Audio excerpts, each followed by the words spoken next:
Flipkart থেকে যেমন কিছু পার্সেল এসেছিলো সেই কাপড় রাখার ব্যাগগুলা, ক্যারি প্যাকেটের মতো, এগুলাকে আগে আমি গুছিয়ে নেব কিছু কিছু কাপড়। Hello everyone, good morning. তোমরা কেমন আছো? আশা করি সকলেই ভালো আছো। তো আমিও ভালো আছি। আমার শরীরের অবস্থা দেখো, একদম মানে না খেয়ে পুরো কাল থেকে আমি খাবার নেই, পুরোপুরি পরশুদিন থেকে খাবার নেই। পরশুদিন যাও একটু আমাদের শুটকি ভর্তা দিয়ে একটু ভাত খেয়েছিলাম, যেটা আমাদের বাঙালিয়ানার জ্বর উঠলে যে খাওয়া হয়, সেই শুটকি দিয়ে ভাত খেয়েছিলাম, বাটা দিয়ে, কাঁচা বাটা দিয়ে।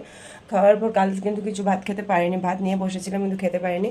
ইলেকট্রন খেয়ে খেয়ে আছি এখন অবধি। আর আজ সকালে ধনের গুঁড়োর জলটা খেয়ে একটু চা খেয়েছিলাম বিস্কিট আর দিয়ে, রাইসমেরি বিস্কিট দিয়ে।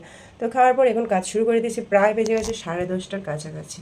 তো চলো কী কী কাজ করছি তোমাদের দেখাচ্ছি।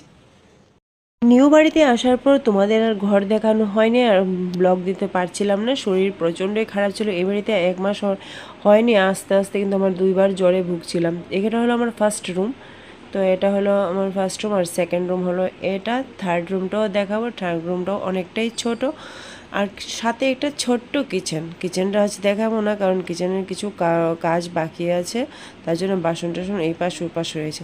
এটা হলো আমার থার্ড রুমটা।